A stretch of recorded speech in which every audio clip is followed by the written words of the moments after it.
I actually started spearfishing when I was pretty young. Had a paper round, saved up a bit of money and got a Hawaiian sling and started walking down the end of the street where there was a reef and started spearing fish down there. It just had a bit of a draw. It drew me in, the ocean, like I love the ocean. Just find it very therapeutic. Just an escape. Like it's an escape from everyday life. Like, I mean, there's no phones or if you're under the water, no one can nag you. My mind races a lot and diving would just calm everything down. I really need that to be an observer of my thoughts so my thoughts don't control my actions. I remember the first time I discovered the reef.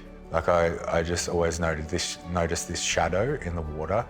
Yeah, put on a mask and snorkel and decided to swim out there one day and it was amazing, like all the reef and the fish that were out there. And then I eventually got a job in a dive shop and all up I worked there for 8 years.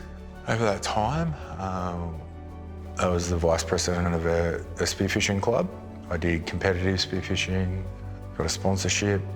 Also, I think it still stands. Like I got the record for the biggest cuttlefish speared in Victoria, but we had to get it weighed on government certified scales.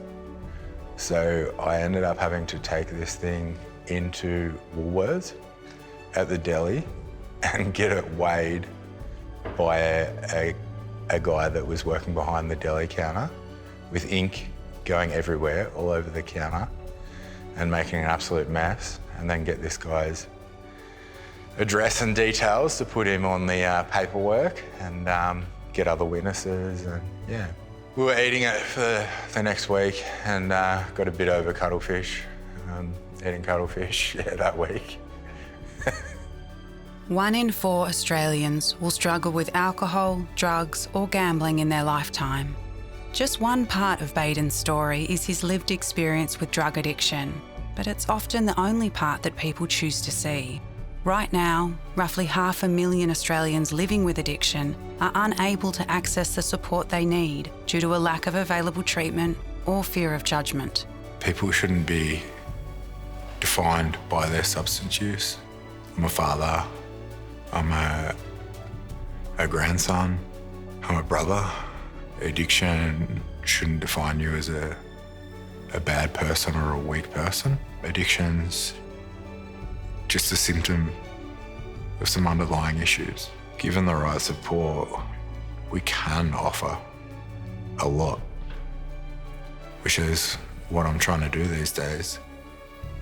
Discover the real stories of addiction without the stigma. Share your story and together, let's rethink addiction.